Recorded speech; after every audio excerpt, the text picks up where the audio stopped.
আজকে আমরা দেখব নুহাশপল্লী এবং এই হচ্ছে সেই নুহাশপল্লীর একেবারে শুরু দিকে। এটা হচ্ছে শুরুর গেট, এই সেই নুহাশপল্লী। আমরা এই দিক দিয়ে যদি যাওয়া হয় তাহলে শুধুমাত্র নুহাশপল্লীর যে হুমায়ুন আহমেদ স্যারের যে সমাধিটা আছে সেখানে দেখা যাবে। তবে এই দিক দিয়ে ঢুকতে গেলে কোনো রকমের কোনো টিকিট বা কোনো কিছুর প্রয়োজন নেই। তবে মেন গেট দিয়ে ঢুকতে গেলে এখানে 200 টাকা টিকিটের ব্যবস্থা আছে। তো আমরা মেন গেট দিয়ে প্রবেশ করলাম এবং মেন গেট দিয়ে প্রবেশ করেই হাতের বাম সাইডে এখানে মূলত গাড়ির পার্কিং আছে, প্লাস হচ্ছে ওখানে নামাজের জায়গা আছে। এছাড়া আমরা যদি একটু ডান সাইডটা দেখি, ডান সাইডটা দেখলে এখানে একটা স্ট্যাচু আছে, যেখানে একজন মা তার একটা কিশোর সন্তানকে নিয়ে দাঁড়িয়ে আছে। এই স্ট্যাচুটা এখানে অনেক মানুষ মূলত হচ্ছে আজকে সমাগম হয়েছে। অন্যান্য দিন সাধারণত এরকমটা থাকে না। নুহাশপল্লীর এই জায়গাটা মূলত একটু শুনশান থাকে, অল্প কিছু মানুষ আসে। এটা হচ্ছে সুইমিং পুল। এখানে সুইমিং করতে খুব বেশি টাকা বা এখানে আলাদা কোনো চার্জ লাগে না। এখানে শুধুমাত্র এটা হচ্ছে রেস্ট হাউস এবং হচ্ছে এখানে অন্য কারোর আসরে অ্যালাউ করে না। এখানে অন্য কেউ এখানে রেস্ট করতে পারে না। এখানে শুধুমাত্র হুমায়ুন আহমেদ যখন বেঁচে ছিলেন তখন তিনি আসতেন এবং হচ্ছে তার ফ্যামিলির যারা সদস্য আছে এখন তারা আসলে এখানে শুধুমাত্র জায়গাটা ব্যবহার করতে পারেন। এখানে হুমায়ুন আহমেদের একটা খুব বড় একটা মোরাল আছে। সো আমরা একটু মোরালটা দেখছি। এছাড়া এই পাশ দিয়ে যে রাস্তাটা চলে গেছে, এই রাস্তাটা মূলত ভিতরে চলে গেছে। আমরা একটু যদি পিছনে দেখি তাহলে এখানে দেখতে পারবো এই যে দেয়ালটা দেখতে পাচ্ছেন, এই দেয়ালটা মূলত হচ্ছে এইখানে আসলে এত বেশি শুটিং হয়েছে, এত বেশি ওনার নাটকের বা ওনার এই যে টেলিফিল্মের যে শুটিং হয়েছে মূলত হচ্ছে এই জায়গার থেকে ক্যামেরাটা ধরা হয়, যার কারণে দেখবেন অনেক চিত্ররই ঠিক মধ্যে এই দেয়ালটা দেখা যাচ্ছে। আমরা বাকি যে জায়গাগুলো আছে আমরা ঠিক আস্তে আস্তে ঘুরে ঘুরে দেখব। এবং এখানে এটাকে সম্ভবত হিজল গাছ বা এরকম কিছু একটা বলে। গাছের খুব সুন্দর একটা ছায়া বিশিষ্ট একটা গাছ। আমরা সামনে যে জায়গাটা দেখতে পাচ্ছি এই জায়গাটা হচ্ছে সামনে হচ্ছে তেঁতুল বাগান আছে। আমরা সোজা যে জায়গাটা দেখতে পাচ্ছি তেঁতুল বাগান, ঠিক তার পিছনে হচ্ছে হুমায়ুন আহমেদের সমাধি, যেখানে লিচু বাগানে বা লিচু গাছের নিচে বা লিচু বাগানে আমরা এই যে জায়গাটা ঘন যে গাছপালা বেষ্টিত যে জায়গাটা দেখতে পাচ্ছি এই জায়গাটাই মূলত হচ্ছে হুমায়ুন আহমেদের সমাধি। বাইরে দিয়ে আসলে ওই যে আমরা যেখান দিয়ে দেখলাম ওখান দিয়ে আসলে ওই দেয়ালের ওই পাশ দিয়ে ওখানে এসে এই ওনার সমাধিটা দেখা যায়। তো ওনার সমাধি দেখার জন্য কোনো টিকিটের প্রয়োজন নেই। ওনার সমাধির একেবারে আপনি ভিতরে এসে সমাধিকে একেবারে কাছ থেকে দেখতে পারবেন সমাধিটা। তো আমরা এখন ভিতরের দিকে যাব আস্তে আস্তে। এখানে এই যে প্রত্যেকটা জায়গা, এই যে বসার জায়গা আছে বা এই যে সকল জায়গাগুলো আছে, প্রত্যেকটা জায়গা আসলে অনেক স্মৃতি বিজড়িত। এবং যারা বিশেষ করে হুমায়ুন আহমেদের বিভিন্ন লেখা পড়েছেন, তার জীবনী পড়েছেন, তার বিভিন্ন নাটক সিনেমা দেখেছেন, তাদের কাছে এই জায়গাটার গুরুত্ব বা এই জায়গাটা খুব পরিচিত মনে হবে। আপনি হয়তো দেখলেই বুঝবেন যে না, এই জায়গাটা তো আমার খুব পরিচিত মনে হচ্ছে। পরিচিত মনে হওয়ার কারণ হচ্ছে প্রত্যেকটা জায়গা আপনি টেলিভিশনের পর্দায় একাধিকবার দেখেছেন। আমরা যদি এই দিকটা একটু দেখি, এখানে একটা স্ট্যাচু আছে। এখানে আসলে ভিতরে বেশ কিছু স্ট্যাচু আছে। এটা একটা স্ট্যাচু। এদিকে আর একটা খুব সুন্দর একটা স্ট্যাচু আছে। আমরা যদি এটা দেখি যে এখানে আসলে মূলত এই মেয়েটা ছোট্ট 8 বছর বা 9 বছর বয়সী একটা মেয়ে, সে শুয়ে শুয়ে এখানে মানে বই পড়ছে। এখানে কিছু কথা একটু বলে রাখি, সেটা হচ্ছে এই জায়গাটা খুব বেশি যারা রিসোর্ট পছন্দ করেন বা অন্যান্য যে বিনোদন কেন্দ্রগুলো আছে সেই বিনোদন কেন্দ্রগুলোর মতো অ্যাজ ইউজুয়াল এই জায়গাটা না। এবং এই জায়গাটাতে আপনি খুব বেশি বিনোদনের কিছু পাবেন না। কিন্তু এখানে যেটা পাবেন, আপনি যদি হুমায়ুন আহমেদের খুব ভালো ফ্যান হয়ে থাকেন, তার লেখা যদি পড়ে থাকেন, তার জীবনী যদি পড়ে থাকেন, তার নাটক সিনেমা এগুলো যদি দেখে থাকেন, তাহলে আপনার কাছে এই জায়গাটা, যেটা আমি একটু আগেও বললাম, যে এই জায়গাটা আপনার কাছে দেখলেই মনে হবে যে পরিচিত। কারণটা একটাই, ওই যে আপনি এই জায়গাগুলোকে অসংখ্যবার দেখেছেন। এখানে কিছু মাছ আছে। এই জায়গাটার পানি যদিও খুব একটা পরিষ্কার না, আমরা সকালে যখন আসলাম তখন দেখছিলাম এখানে এই জায়গাটা পরিষ্কার করতে। এই জায়গা সম্পর্কে আরেকটু বলে রাখি, সেটা হচ্ছে নুহাশপল্লীর যে এন্ট্রি ফিটা, এই এন্ট্রি ফি এর এই টাকাটা মূলত হচ্ছে এখানে ব্যবহার হয় শুধুমাত্র এখানকার রক্ষণাবেক্ষণ এবং এখানে যারা স্টাফ আছে এই তাদের বেতন ভাতা দেওয়ার জন্য শুধুমাত্র ব্যবহার হয়। এছাড়া কোনো এই টাকা দিয়ে অন্য কোনো কিছু করা হয় না বা এই টাকার অন্য কোনো ব্যবহার নাই। তো এই জায়গাটা যেহেতু অনেক বড়, এটা রক্ষণাবেক্ষণে বেশ ভালো জনবলের প্রয়োজন হয় এবং হচ্ছে এখানে ভালো ইসের প্রয়োজন হয়। এখানে বেশ কিছু গাছ আছে এবং হচ্ছে এই গাছগুলো দেখলে আপনি বুঝতে পারবেন যে হুমায়ুন আহমেদের রুচি, যে তিনি যে একজন রুচিশীল মানুষ ছিলেন এবং তিনি যে কত ভালো মানের একজন মনের মানসিকতার একজন মানুষ ছিলেন, তিনি এটা দেখতে পারবেন। এখানে আপনার কাছে মানে অত্যুক্তি বা ওরকম কিছু লাগবে না যে না এই জিনিসটা এখানে মানায় না বা এই জিনিসটা এখানে হয় না। দেখবেন খুব সুন্দর পরিপাটি, একেবারে খুব সিমসাম একটা জায়গা। এখানে বেশ কিছু কাঁঠাল গাছ আছে, এটা একটা মাঠের মতো জায়গা, মাঠ, এই কাঁঠাল গাছ আছে। এখানে পাশেই আমরা একটা দাবার একটা ঘর, যেটা এর আগে আপনি বিভিন্ন নাটক সিনেমাতেও দেখেছেন, সেই জায়গাটা আমরা একটু দেখব। আমরা একটু চলে এসেছি অলরেডি। এই সেই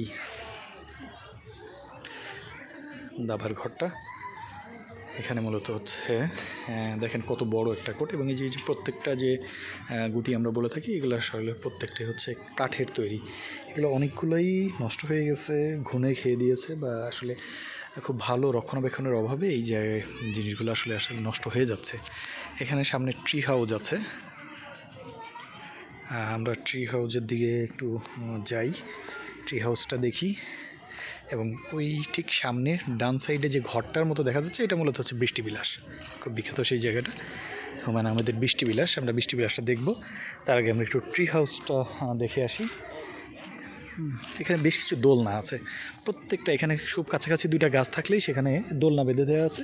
এই দোলনাগুলো আসলে কিছু আছে ছিঁড়ে গেছে, কিছু আছে নতুন লাগিয়েছে, আছে বেশ ভালো, সব কিছু মিলে মোটামুটি ভালো। এই যে গাছের উপরে দেখতে পাচ্ছেন ট্রি হাউস, এই সেই ট্রি হাউসগুলো। আমরা যদি একটু এদিকে দেখি, এখানে বেশ কিছু দোলনা আছে, বাচ্চাদের খেলাধুলার মতো, বাচ্চারা যাতে মজা করতে পারে এরকম বেশ কিছু ব্যবস্থা আছে। এটাও অনেক নাটক, অনেক সিনেমায় এটা ব্যবহার হয়েছে। বৃষ্টিবিলাসে এখন যেটা হয় সেটা হচ্ছে এই এখানে কিছু মানুষ আছে, তারা রান্না করে এবং একটা প্যাকেজ খাবারের ব্যবস্থা করে। নর্মালি 150 থেকে 250-র মধ্যে বিভিন্ন প্যাকেজের খাবার আছে। এখানে যারা আসে তারা দুপুরের লাঞ্চ করতে পারে। এই হচ্ছে বৃষ্টিবিলাস। বৃষ্টিবিলাস থেকে আমরা এখন দিঘির দিকে যাচ্ছি, যে পুকুরটা আছে দিঘি লীলাবতী যেটার নাম, আমরা সেদিকে যাচ্ছি। এখানে মূলত হচ্ছে এই জায়গাটা প্রচুর গাছপালা দিয়ে ঘেরা এবং অনেক ধরনের গাছ আছে এখানে, বিশেষ করে বনজ গাছগুলো এখানে বেশি। যেমন আমরা এইখানে একটু যদি দেখাই, খেয়াল করে দেখেন, এটা একটা গাছ, এটা একটা ডিফারেন্ট টাইপের গাছ। সাধারণত আমাদের এ ধরনের গাছ চোখে পড়ে না। এইখানে একটা টিলার মতো আছে। আসলে এই জায়গাটাকে চেষ্টা করা হয়েছে যতটুকু খুবই সাধারণের মধ্যে যতটুকু সুন্দর করা যায়। আমি আগেই বলেছি যে এখানে আখামরি কিছু পাবেন না, যেটা হচ্ছে বিনোদন কেন্দ্রগুলোতে যেটা সাধারণত থাকে ওরকম রাইড বা এরকম বিশেষ কিছু। এখানে আজকের লোক সমাগম অন্যান্য দিনের তুলনায় অনেক বেশি, কারণ আজকে হচ্ছে ঈদের তৃতীয় দিন। আর যেহেতু আজকে ঈদের তৃতীয় দিন, সেই তুলনায় এখানে আসলে দেখতে পাচ্ছেন যে অলরেডি অনেক মানুষ এখানে এসেছে। এটা একটা টিলা, এই টিলার এখানে মূলত হচ্ছে এখানে একটা দানবের মতো একটা আকৃতি আছে। আমরা যদি একটু এটাকে যদি একটু কাছে থেকে দেখাই তাহলে বুঝতে পারবেন। এবং এই দানবের এই আকৃতিটা বেশ বড়। এই হচ্ছে সেই দানবের আকৃতিটা। এবং এখান থেকে যদি আমরা একটু সামনে দেখি, এখানে একটা মৎস্যকন্যা আছে এবং এটা দেখতে খুব সুন্দর, সুন্দরভাবে এটা মূলত করা। এখানে বেশ অনেকগুলো মাছ আছে, এটা পুকুরের মতো জায়গা। এখানে তেলাপিয়া মাছগুলোই হচ্ছে বেশি। আর যদি একটু এটাকে আর একটু কাছ থেকে দেখি তাহলে আর একটু সুন্দরভাবে দেখতে পারবো। স্ট্যাচুটা ভালো। এই হচ্ছে সেই বিখ্যাত, এটা হচ্ছে এই ভয়ানক একটা মূর্তি। এদিকটায় কয়েকটা ডাইনোসর বানানো আছে। এটা আসলে এই ছোট বাচ্চারা বা ছোট যারা আসে তারা তাদের বিনোদনের জন্য এটা বেশ ভালো। যদি একটু দেখাই, এদিকে দেখেন টোটাল 3টা ডাইনোসর, ওদিকে একটা আছে দেখেন, বাচ্চারা অলরেডি এটার পিঠে উঠে খুব বেশ মজা পাচ্ছে। আমরা এখানে হুমায়ূন আহমেদের একটা স্ট্যাচু আছে, আমরা একটু সেটা দেখছি। এখানে যেটা লেখা,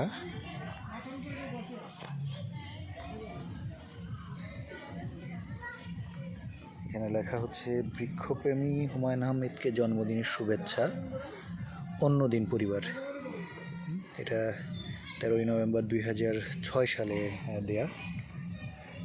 অন্যদিন হচ্ছে আসলে এটা প্রকাশনা, অর্থাৎ হুমায়ূন আহমেদের অনেক বই আছে, অনেক গল্প উপন্যাস আছে যেগুলো মূলত এই প্রকাশনীর মাধ্যমে বের হয়েছে। তো এই প্রকাশনা সংস্থা থেকে হুমায়ূন আহমেদের জন্য এটা একটা উপহারস্বরূপ দেওয়া হয়েছে, এবং এটা যখন দেওয়া হয় তখন তিনি জীবিত ছিলেন।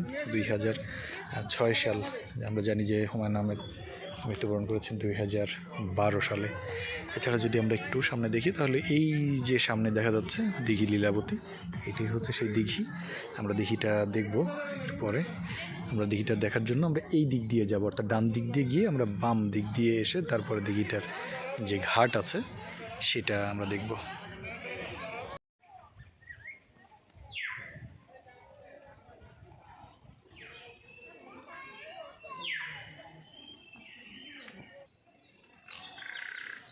এটা হচ্ছে নুহাশপল্লীর সেই দিঘি লীলাবতী, যেই দিঘিতে মূলত হুমায়ূন আহমেদের যত নাটক বা টেলিফিল্ম আছে সেখানে যেই দিঘিটা ব্যবহার করা হয়েছে সেই দিঘিটাই মূলত এটা। এর 2টা ঘাট আছে, অর্থাৎ এর 2 পাশে 2টা ঘাট আছে। এই যে ঘাটটা সোজা যেটা দেখা যাচ্ছে ওইটা একটা ঘাট। ঘাটটা যদিও একটা অংশ ভেঙে গেছে, কিন্তু তারপরেও ঘাটটার সেই আগের যেই স্ট্রাকচার সেটাই আছে। এবং এই ঘাটের ঠিক উপরে যেই বড় গাছটা দেখা যাচ্ছে এটা একটা কদম গাছ, আর তার উপরে আরেকটা গাছ আছে যেটা খুব বড় একটা কাঠগোলাপের গাছ। তো এই ঘাটটা আসলে কাছ থেকে দেখাতে পারলে আপনাদেরকে বুঝতে পারতেন যে এখানে হুমায়ূন আহমেদের নাটক বা সিনেমাতে যেই জায়গাগুলো ব্যবহার হয়েছে সেটার একটা অংশ, সেই ঘাটটাই এটা। এছাড়া আর অন্য পাশে যেই ঘাটটা আছে আমরা সেটা একটু দেখার চেষ্টা করি। এইটা হচ্ছে সাদা মার্বেল পাথরের বাঁধানো যে ঘাট সেটা, এটা আমরা কাছ থেকে গিয়ে দেখব। তো এই ঘাটেও অনেকগুলা মানে শুটিং এখানে হয়েছে, যে এইখানে এই ঘাটটাকে ব্যবহার করা হয়েছে। আমরা একটু এখন ওই ঘাটের কাছে গিয়ে আমরা এই ঘাটটাকে কাছ থেকে দেখব। আচ্ছা, এইটাই হচ্ছে সেই দিঘি লীলাবতী, যেখানে লেখা আছে দিঘি লীলাবতী নয়ন তোমারে পায় না দেখিতে, রয়েছে নয়নে নয়নে। আমরা যেটা একটু আগে দেখছিলাম যে ওই পাশের ঘাটটাকে আমরা দেখছিলাম। এখন আমরা বলেছিলাম যে আমরা এই যে সাদা মার্বেল পাথরের যে ঘাটটা সেই ঘাটটা দেখব। এইটাই হচ্ছে সেই ঘাট, এখানে অনেক মানুষ বেড়াতে এসেছে। সো এই হচ্ছে সেই বিখ্যাত ঘাটটা, যেখানে অনেকগুলা ওনার সকল প্রায় আউটডোর যে শুটিংগুলো সেগুলো সবই প্রায় এই নুহাশপল্লীতেই হয়। আর এই নুহাশপল্লীর প্রত্যেকটা জায়গায়, এখানে হয়তো আপনি খুব ভালো করে খেয়াল করে দেখবেন যে এই জায়গাটাই মূলত হচ্ছে আপনি বিভিন্ন নাটকে বা বিভিন্ন টেলিফিল্মে দেখেছেন। এই দিঘির পাড়ে যেই ঘরটা দেখতে পাচ্ছি এটার নাম হচ্ছে ভূতবিলাস। এটা হুমায়ূন আহমেদের দেয়াই নাম, এটা ভূতবিলাস। এখানে রাতে থাকা যায় কি না এটা কর্তৃপক্ষের সাথে কথা বললে হয়তো জানা যাবে। আশা করি থাকা যায়, কারণ এখানে থাকার মতো খুব ছোট্ট করে 2টা রুম আছে।